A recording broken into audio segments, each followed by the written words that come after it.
Jadi nggak bisa seperti umroh. Umroh itu bisa di bulan Zulqa'dah, Zulhijjah, Muharram, kapan saja, waktunya juga kapan saja. Boleh pagi, siang, sore, malam. Tapi haji beda. Haji beda. Haji itu harus dilakukan pada bulan tertentu, tanggal tertentu, dan jam tertentu. Maka ada haji itu dibagi beberapa macam kalau di Indonesia.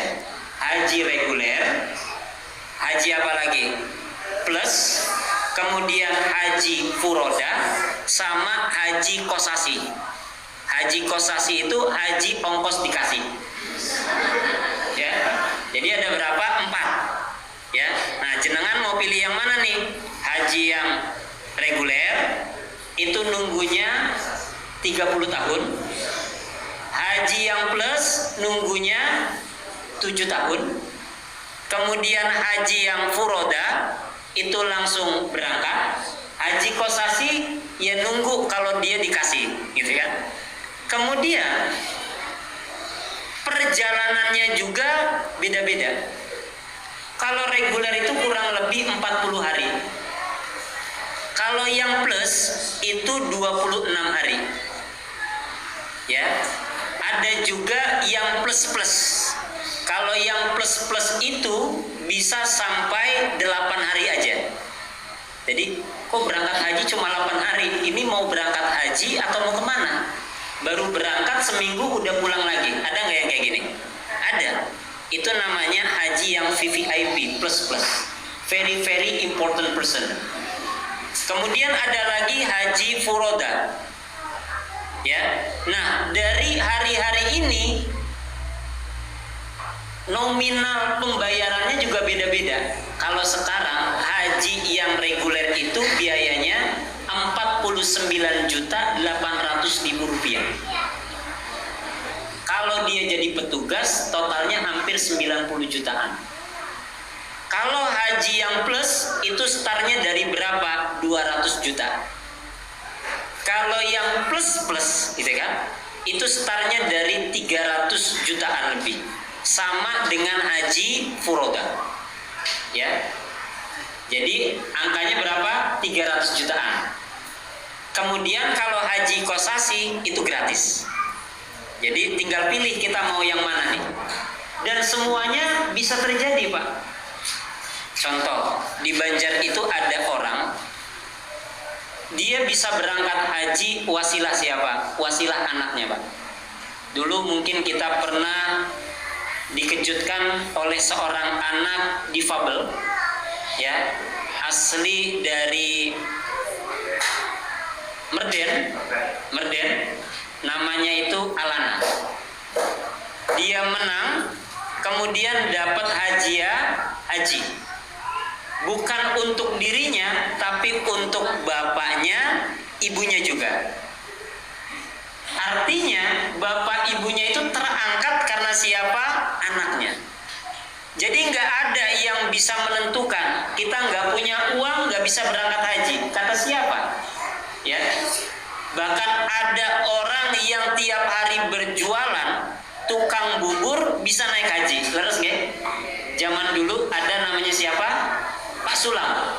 Ini kisah nyata. Tukang bubur naik haji. Dia ngumpulin uangnya, tapi nggak kumpul-kumpul. Sama kayak saya. Ngumpulin uang buat berangkat haji nggak kumpul-kumpul, Pak. Ngumpulin uang buat beli motor nggak kumpul-kumpul. Motornya datang. Ngumpulin uang buat beli mobil nggak kumpul-kumpul. Mobilnya datang juga sampai rumah. Jadi saya ini Ustadz Kosasi. Ustadz semuanya serba dikasih. Semua yang ada di sini dari ujung kecuali daleman semuanya dikasih, Pak. Sampai jam tangan juga. Emang kayak gitu, Ustadz? Iya. Wallah. Ketika saya memutuskan untuk hijrah, semuanya diberikan oleh Allah Subhanahu wa taala. Jadi dulu masa-masa jahiliyah saya nggak usah disampaikan lah, gitu kan. Kemudian saya hijrah, semuanya dapat. Dan itu tadi saya mengamalkan surat Fatir ayat 29 sampai 30, nggak boleh ditunda, nggak boleh diabaikan, apalagi ditinggalkan. Surat Fatir itu. Maka Di sini ya, dalam pelaksanaan ibadah haji, haji itu hanya bisa dikerjakan di hari-hari tertentu. Kapan itu? Start dari tanggal 8 Zulhijjah, 9 Zulhijjah, kemudian 11, 12, 13. Berarti berapa hari? 8, 9, 10, 11, 12, 13. 6 hari, Pak. Pulang pergi 2 hari, jadi total berapa hari? 8 hari. Jadi 8 hari bisa melaksanakan ibadah haji. Kok sampai 40 hari? 40 hari itu untuk beribadah dan juga sambil nunggu pesawat. Karena pesawatnya kan gantian. Jadi dia nunggu pesawat, akhirnya dia berlama-lama di kota Mekah dan juga kota Madinah. Bapak, Ibu, diyufullah, diyufur rahman, saya memanggil jenengan sebagai tamu-tamunya Allah. Ya, insya Allah sampai suatu hari nanti kita diperkenankan sampai mengucapkan labbaik Allahumma labbaik, labbaik la syarika lak labbaik. Indah, Pak. Kalau kita sudah diperkenankan ibadah haji, tapi semua adalah takdir Allah. Belum tentu keputusan hari ini kita bisa berangkat dan kita bisa berangkat. Qadarullah dari tahun 2020 saya keluar SK Dirjen jadi petugas haji, Pak. Senang, Pak. Senang. Arafah saya ada di bulan Juli waktu itu. Tapi qadarullah Covid datang di tahun 2020. Padahal udah bayar untuk jadi petugas. Menunda sampai 2022 mau berangkat, gak taunya pembatasan petugas haji. Tahun 2023 mau berangkat, ditelepon, Ustadz di mana? Pemberkasan Ustadz tanggal 16. Qadarullah saya masih ada di Mekah. Saya baru sampai Indonesia itu tanggal 17. Qadarullah tahun ini pun belum bisa berangkat haji. Itulah dinamakan apa? Takdir. Sedih, sedih. Tapi semua adalah takdir. Maka kita nggak boleh mengucapkan lau-lau. Apa? Lau-lau. Seandainya saya kemarin nggak umroh, saya bisa haji. Nggak boleh. Maka yang harus kita lakukan apa? Menyebut qadarullah wa masya'a ma fa'al. Qadarullah wa masya'a ma fa'al, atau qadarullah wa masya'a Allah. Semua yang terjadi takdir baik, takdir buruk, qadarullah wa masya'a Allah. Itu adalah ciri-ciri orang yang beriman, percaya kepada Allah Subhanahu wa taala. Nah, kemudian di sini ada perintah Allah.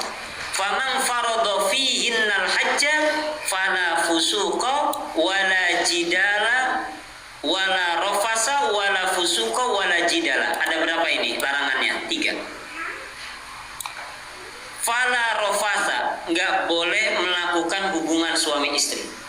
Wala fusuqa, tidak boleh melakukan maksiat. Wala jidala, tidak boleh bertengkar atau berdebat.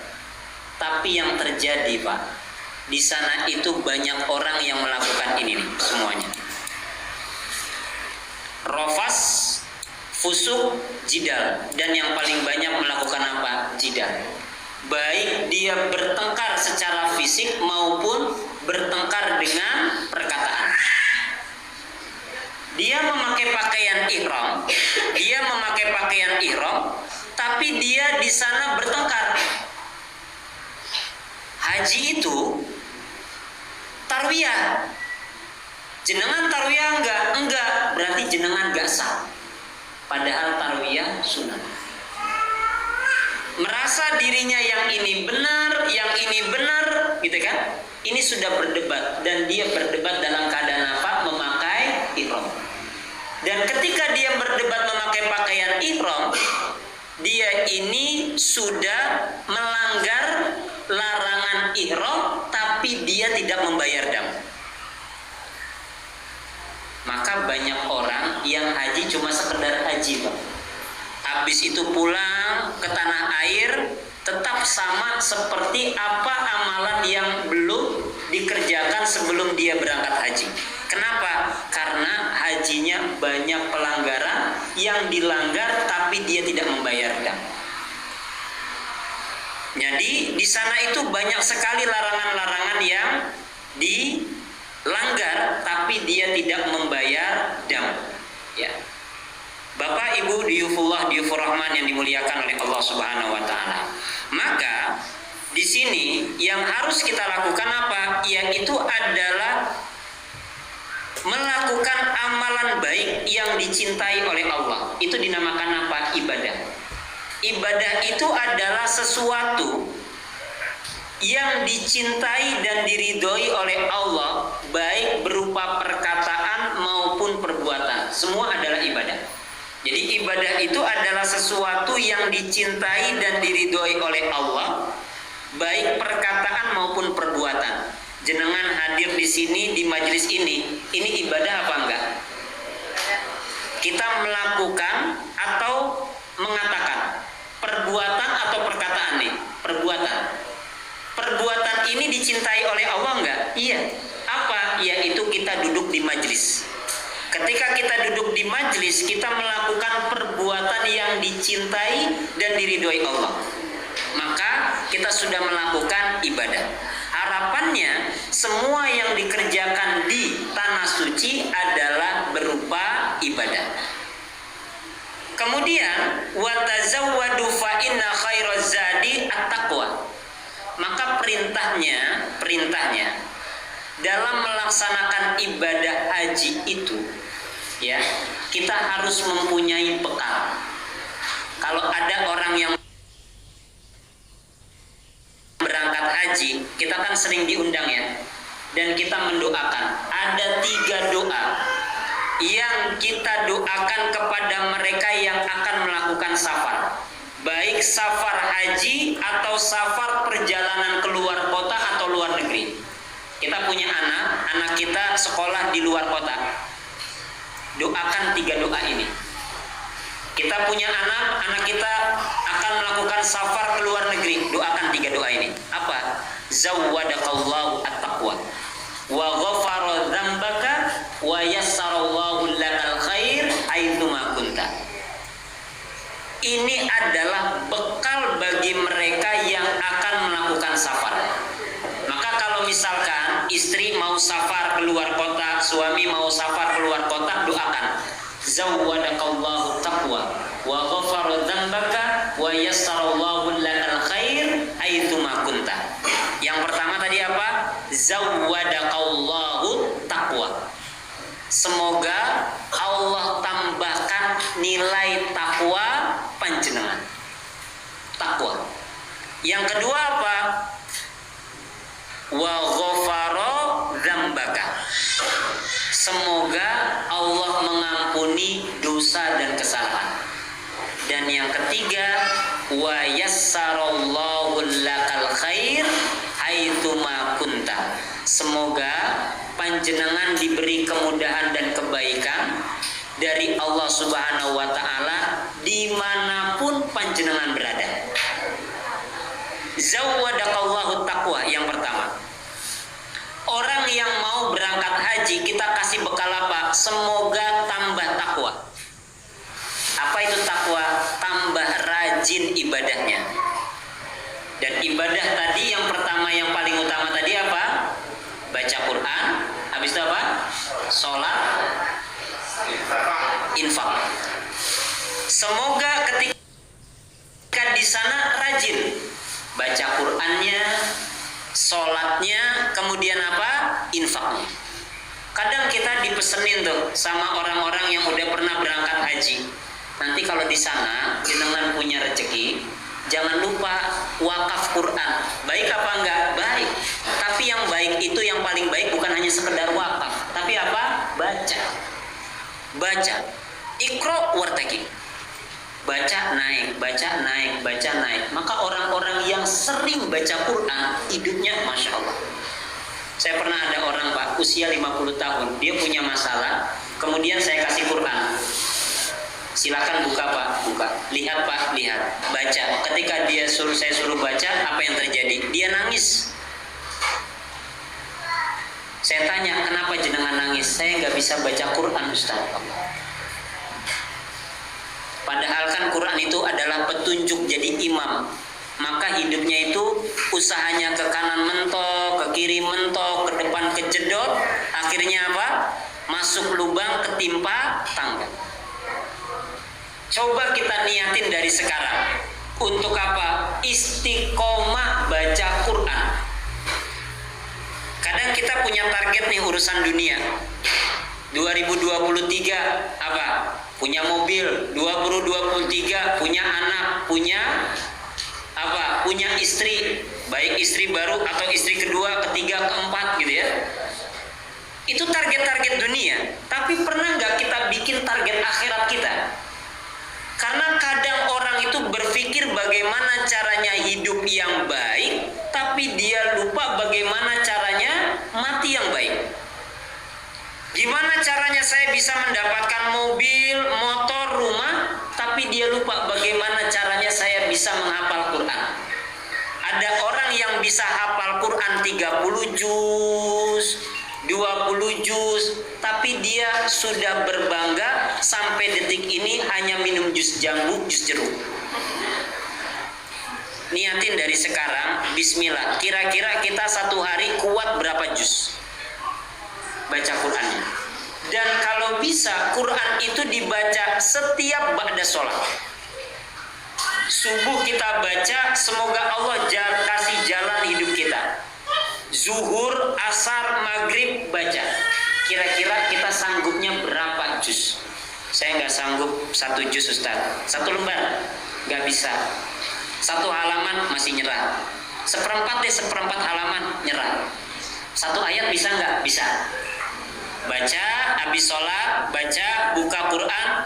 Bismillahirrahmanirrahim. Alif lam mim. Shadaqallahul azim. Tutup. Tapi yang berat itu apa? Istiqomah. Zuhur baca lagi.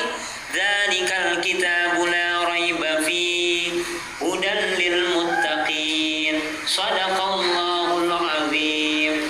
Kalau 1 hari kita nggak bisa baca Quran, kelewatan Pak kita. Maka niatin nih. Siapapun yang mau melakukan safar, semoga tambah takwa. Jadi safar ini bukan hanya sekedar berangkat haji. Kita mau melakukan safar ke Surabaya, kemana lagi? Atau ke Purwokerto, ke Wonosobo yang dekat. Jangan sampai melupakan apa? Nih, baca Quran, sholat.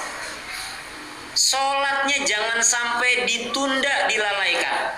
Fawailul lil musallin alladzina hum an sholatihim. Kenapa sih ada orang yang punya banyak masalah? Kan gitu ya. Karena dia ternyata sholatnya ditunda-tunda. Alladzina hum an sholatihim. Dipanggil sama Allah, hayya 'alas sholat. Jawabannya mengko. Sedelamani. Maka kebahagiaan itu juga dia akan jawab apa? Entar dulu, entar lagi. Bismillah. Sholat. Begitu juga infak. Kira-kira kita kuat berapa dalam 1 bulan untuk berinfak? Infak itu adalah mengeluarkan harta. Infak itu adalah mengeluarkan harta. Ya, bismillah, kita keluarkan harta. 1 bulan kuat gak 30.000? Kalau kuat 30.000 berarti dibagi 30 hari. Berapa? 1.000. Jadi setiap pagi kita bawa uang 1.000, masukin kemana? Ke kotak amal. Ini zawwadakallahu taqwa. Yang kedua, wa ghafara dzambaka. Kan ada ya, kita diceritain orang yang mau berangkat haji, kalau nakal di sana dinakalin. Kalau yang sering marah-marah di sana dimarahin. Kan gitu ya. Yang sering iseng di sana diisengin. Kan gitu ya. Kenapa? Karena emang dia dosanya belum diampuni oleh Allah Subhanahu wa taala. Aibnya dibuka. Bahkan ada suami istri di sana bertengkar hebat. Istrinya ditendang masuk ke dalam lift, Pak. Pas istrinya mau ngamuk, liftnya ketutup. Dipencet lantai 1, kemudian istrinya turun lagi ke lantai dasar, suaminya dijambak-jambak sama dia. Ribut di mana? Yaitu menjelang berangkat menuju Arafah. Allahu Akbar. Padahal di lobi hotel kita sudah melafazkan labbaik Allahumma hajjan. Coba. Bayar dam apa enggak? Rusak, Pak. Maka yang utama itu apa? Sebelum berangkat minta maaf. Ternyata dosa kita itu banyak. Ada berapa dosa kita? Ada 5, Pak. Jadi orang yang mau berangkat haji, ingatkan untuk apa? Minta maaf dari dosanya. Apa itu? Dosa yang 5. Kira-kira kita punya dosa apa enggak sih? Siapa di antara panjenengan yang enggak punya dosa? Yang enggak punya dosa, angkat tangan, boleh pulang duluan. Saya khawatir panjenengan ini adalah malaikat. Kita punya dosa. Dosa yang pertama itu dosa kepada Allah. Dosa yang kedua, dosa kita kepada orang tua. Dosa kita yang ketiga, dosa kita kepada pasangan hidup kita, suami istri. Yang keempat, dosa kita kepada siapa? Anak-anak kita. Dan yang kelima, dosa kita kepada sesama. Sebelum berjalan, kalau kita mau hidup baik, maka perhatikan 5 dosa ini. Terutama dosa kepada siapa? Allah Subhanahu wa ta'ala. Dan dosa yang paling banyak itu dosa kepada Allah.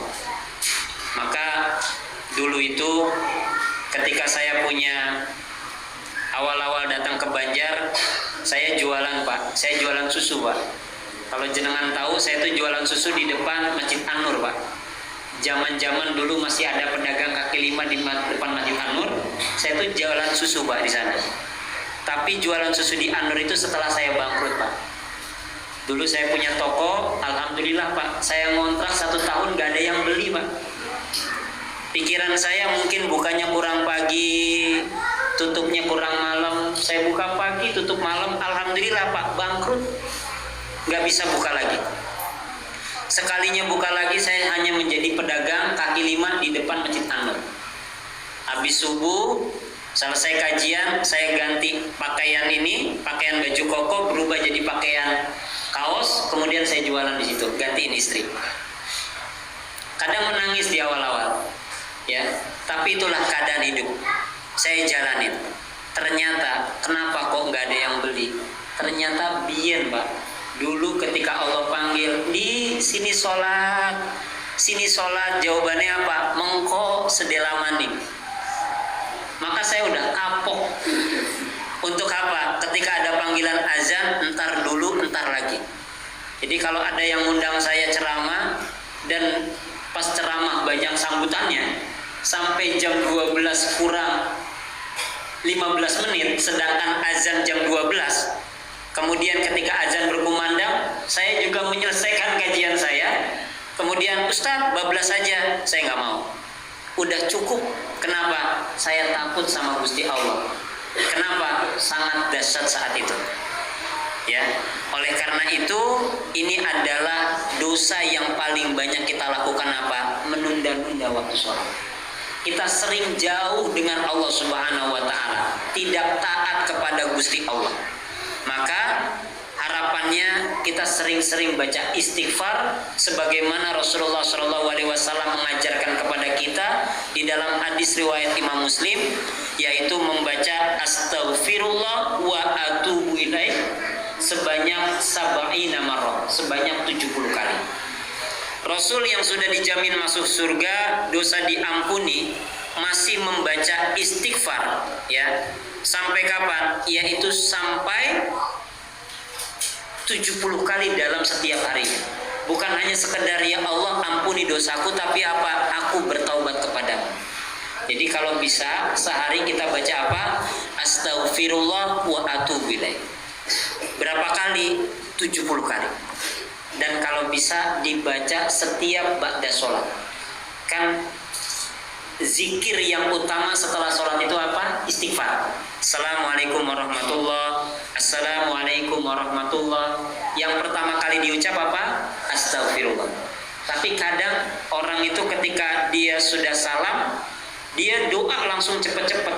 Assalamualaikum, assalamualaikum, angkat tangan, Allahumma lantas kabur, begini.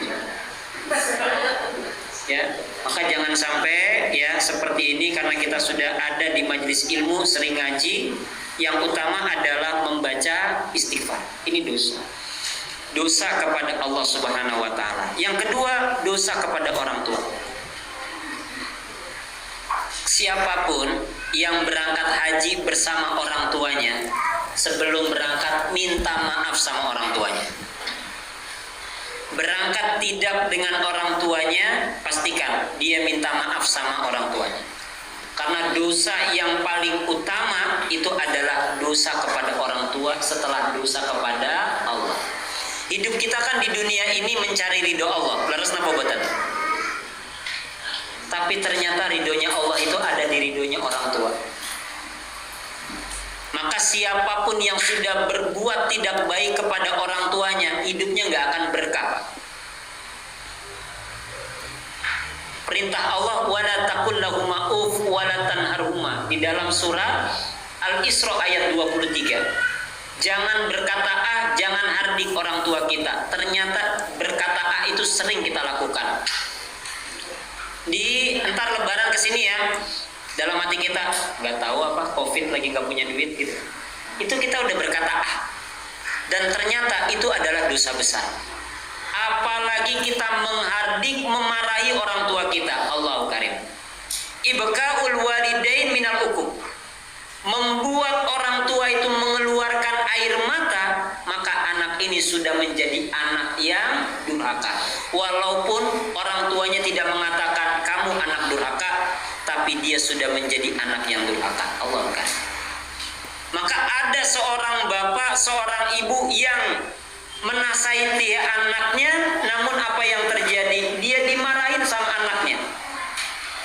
Ibunya, bapaknya sering ngaji, maka dia tidak ngomong sama anaknya, kamu anak durhaka. Dia tahan sampai tangannya bergetar, Pak.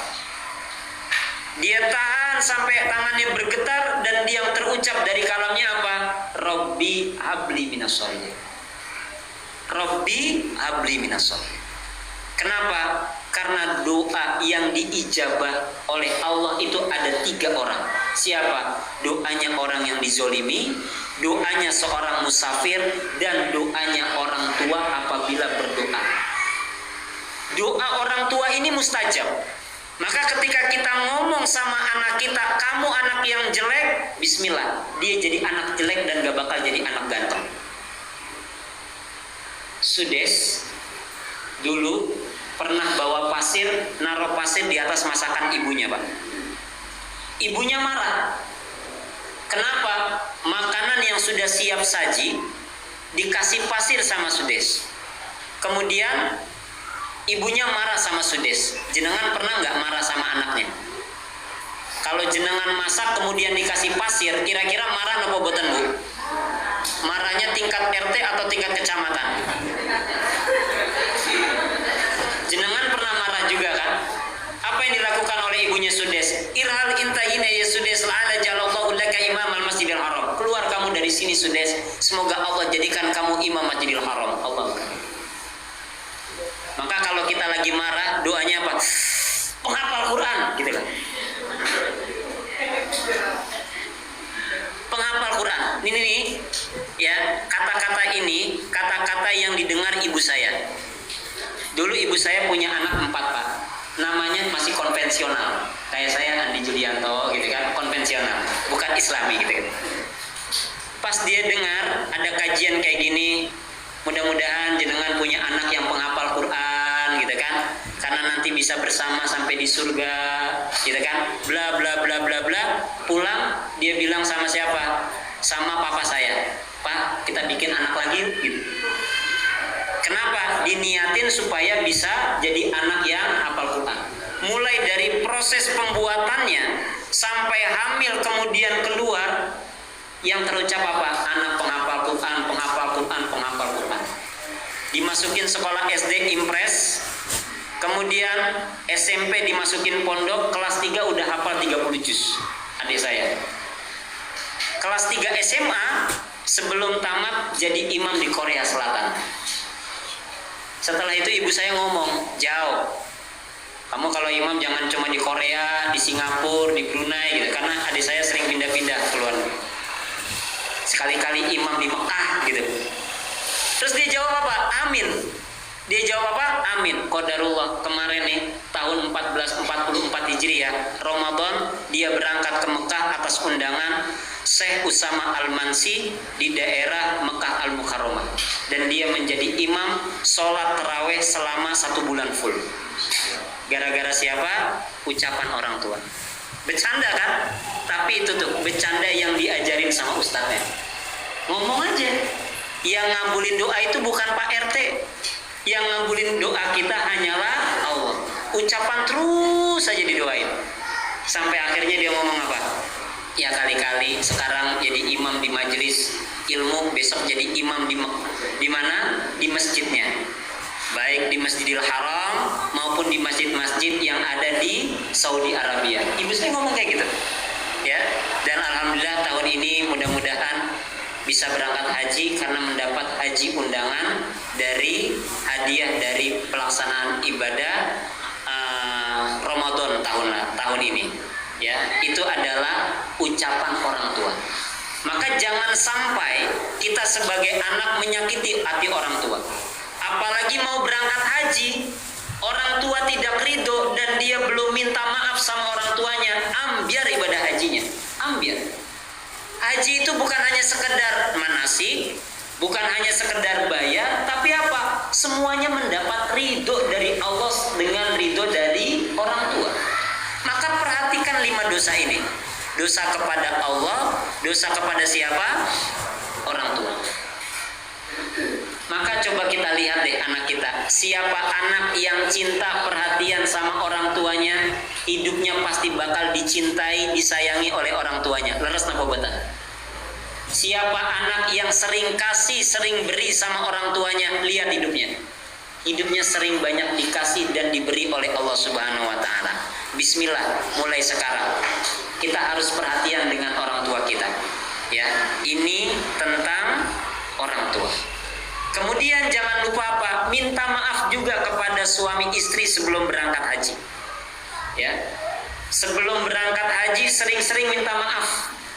Saya pernah satu malam itu istri saya masih mendengar kajian online malam-malam dan saya baru pulang dari dakwah. Pulang saya melihat istri masih ikut kajian online, kemudian saya tidur jam 9-an. Jam setengah 10 kajiannya selesai, kemudian dia bangunin saya. Bi, bangun. Apa? Dia habis dengerin ceramah dan dia praktekin. Mana tangannya, Bi? Ngapain sih? Tangannya mana? Saya sambil ngantuk-ngantuk. Bangun dulu, Bi. Tangannya mana? Nih tangan. Mau ngapain sih? Bi, maafin Bunda ya. Bunda belum bisa jadi istri yang solehah. Saya kaget. Terus dia ngomong aja nyerocos gitu kan. Maafin Bunda ya. Bunda belum bisa jadi ibu yang terbaik untuk anak-anak. Bi, mudah-mudahan Abi sehat, diberikan rezeki yang halal, rezeki thayyibah. Semoga kita bisa selalu bersama sampai di surganya Allah Subhanahu wa taala. Ketika saya dengar bisa bersama sampai surga, langsung saya peluk dia. Langsung saya kecup keningnya. Nangis air mata saya. Ya Allah.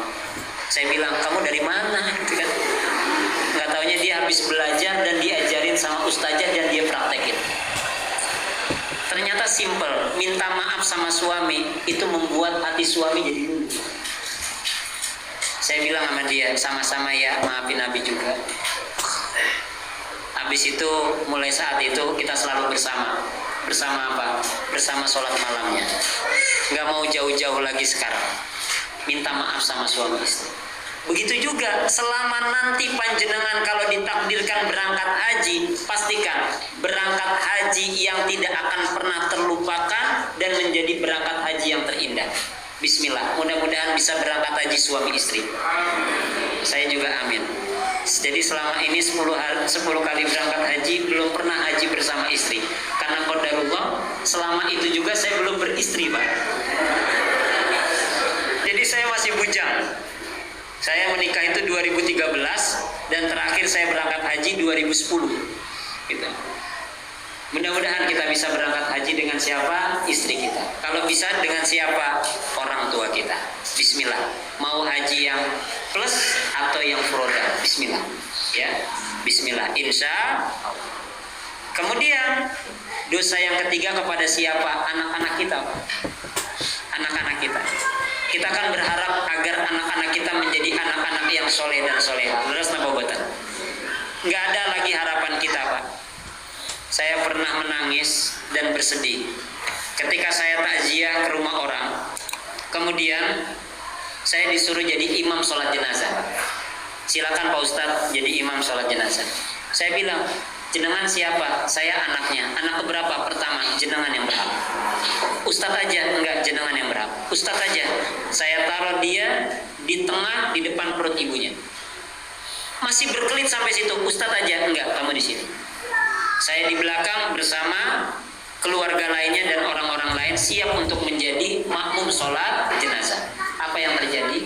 3 menit setelah itu dia datang ke saya dan bertanya, Pak Ustadz, maaf, sholat jenazah berapa rakaat Pak Ustadz? Terdengar lucu tapi menyedihkan. Ketika kita nggak bisa melihat lagi, Pak, mata nggak bisa melihat, tangan nggak bisa mendengar, yang kita harapkan itu apa? Yang melakukan fardu kifayah untuk kita itu adalah anak kita, Pak. Yang mandiin, kafanin, nyolatin, nguburin, sampai mendoakan adalah anak kita. Pertanyaannya, ketika yang mandiin tetangga, yang nyolatin kiai, anak kita di mana? Kami punya rekan bisnis, itu dia orang kaya di Banjar. Masya Allah, Pak. Cita-citanya apa? Dia ingin punya mobil ambulan, Pak. Jadi kalau dibuka kan biasanya kelihatan mobil-mobil mewahnya. Dia berharap apa? Pas dibuka yang kelihatan apa? Mobil ambulan. Supaya apa? Ingat mati. Dan alhamdulillah sekarang itu anak-anak beliau sudah menjadi penghafal Quran, Pak. Kaya iya, juga akhiratnya bagus. Ini menjadi contoh dan beliau ada di mana? Di Banjarnegara. Artinya apa? Jangan sampai kita lebih mementingkan dunia dibandingkan akhirat. Jadi berangkat haji bukan hanya sekedar berangkat, tapi yang utama apa? Bersihkan semuanya agar kiranya kita mendapatkan haji yang mabrur.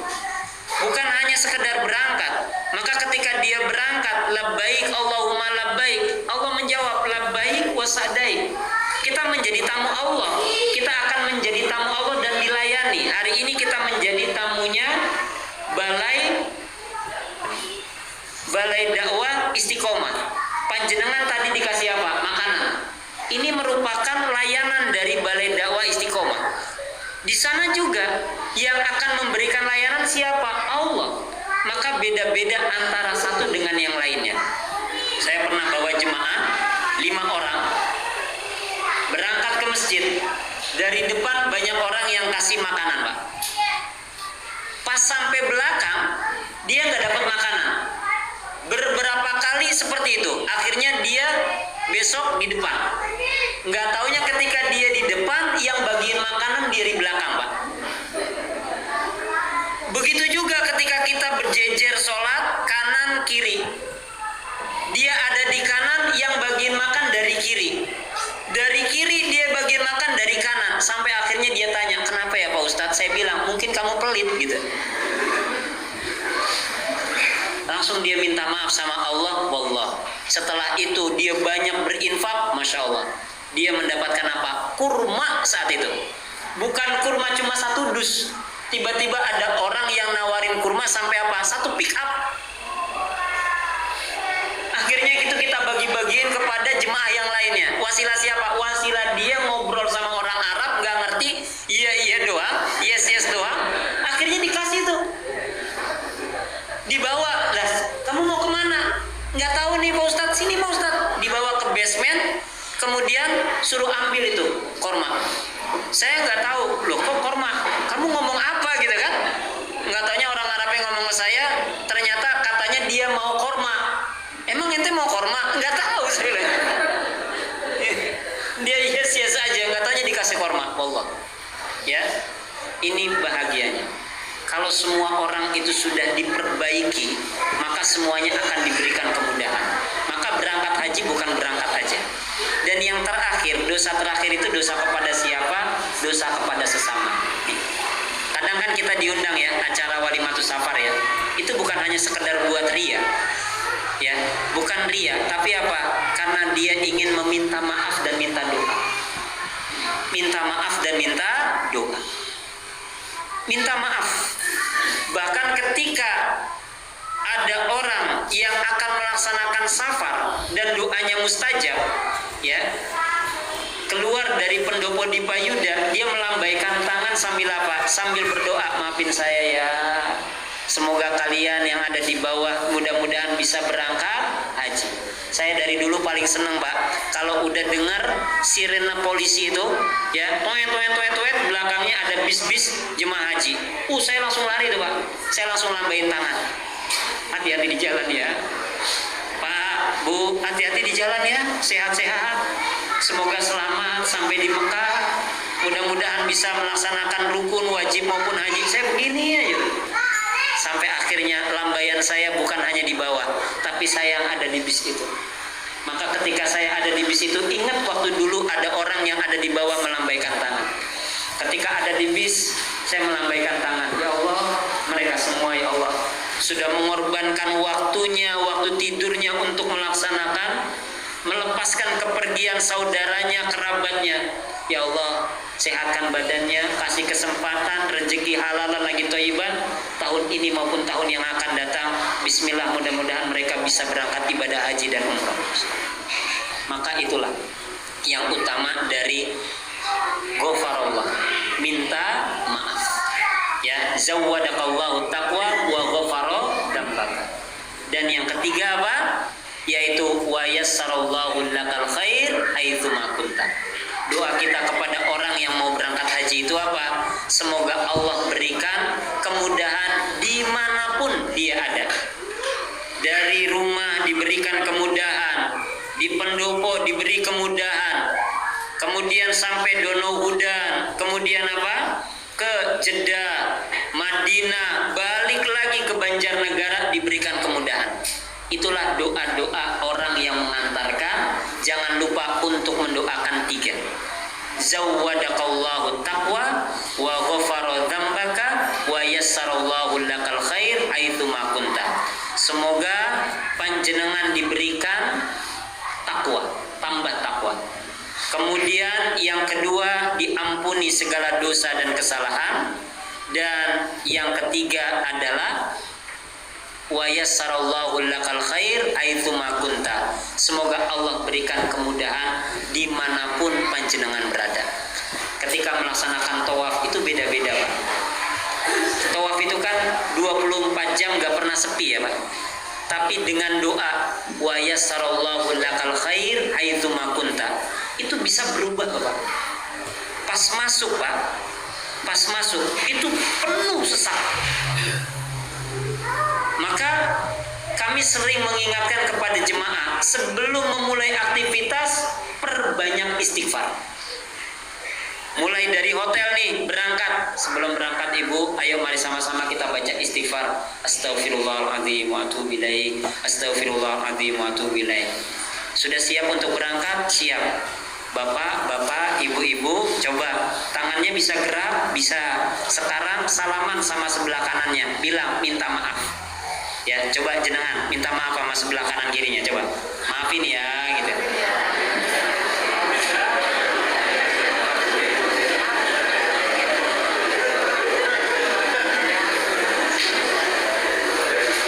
Tadi kan jenengan lagi dengerin saya ya. Tiba-tiba jenengan salaman sama teman sebelahnya. Jadi beda apa enggak suasananya? Beda apa enggak? Beda. Ternyata dengan genggam tangan itu bisa merubah keadaan kita. Apalagi menggenggam tangan orang tua. Maka dulu saya itu pernah dimarahin sama ibu saya. Gara-gara anak saya itu cium tangan ibu saya, itu cium tangannya ditaruh di pipi, Pak. Sekarang kan cium tangan variasi ya. Ada yang taruh di pipi, jidat, kalau enggak dia cium tangan sendiri.